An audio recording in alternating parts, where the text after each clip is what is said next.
Hello everybody, this is Money Mom. Welcome back to the channel. Today I'm going to talk to you guys, and this is the last of our series. This is the history series, and I'm going to talk to you guys about the economy from the year 2000 to 2019. I will not be going over 2020. You guys already know this, and I say this in several of my videos. I am not an expert. I'm not an economist. So I do my own research and I learn things, but anything I share with you, always do your own research, because I think it's good for us each to learn things on our own. So let me start off with saying that. I will say this, from the 2000 it started off with kind of the economy wasn't doing real well because of the dot-com, and basically it was kind of sluggish because a lot of times, because of speculation, people think that, you know, their businesses are going to be making a lot of money, so they spend a lot of money. Things may not pan out very well. And I've been saying this a lot. When companies or businesses or anyone goes into a lot of debt, you can only sustain that for so long. And when you're not making the money to pay it off, eventually something's got to give. I mean, I do know that in my own, I might not know it about the economy overall in the world, but I know that in my own finances. I don't know about you guys, and I've been through this, where I go into a lot of debt or I'm spending more money than I'm bringing in, and eventually something's got to give and changes have to be made. So that being said, so it started off kind of slow. We did have two major recessions during this time.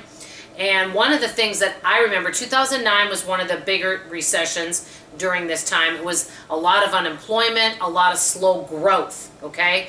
And I remember one thing. I remember housing prices were going up, and this was around 2007. And some of these things I remember myself. I remember some people that I knew that were having trouble finding jobs, and they had purchased a home and they spent a lot of money for it. So let's say somebody, there was a house that was, say, $150,000, and the housing prices kept going up. So they spent, say, $250,000.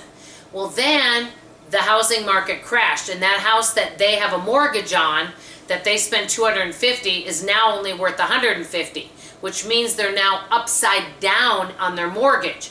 So if they go and sell it, they're going to be upside down on that, that's why there was a lot of people that filed bankruptcy. And so that was what happened with the housing market. And I remember this actually happening to a few people that I knew of, because some people were wanting to move out of the area that they lived to another area to get jobs, because there was, during some of the periods from 2000 to 2019, there were some periods of, higher taxes, higher unemployment, and slow economic growth. And during this whole time is when this housing market bubble happened. And another thing that I wrote down on here, which I thought was interesting, and I don't even remember this. I never think about minimum wage that much because I'm an independent contractor, and I have been for over 20 years. The minimum wage in 2007 went from $5.15 to $5.85. In 2008, it went from $6.55 to $7.25. And so it actually, went up a little bit, and I don't know when's the last time it actually went up. I know they've spoken about raising it. I always think it's good to raise things a little bit and not a lot all at once, because a lot of change all at once can be kind of challenging. In 2012, this is the good thing about 2012, there were a lot of jobs that were created and a lot more growth. So there was a lot that happened from 2000 to 2019.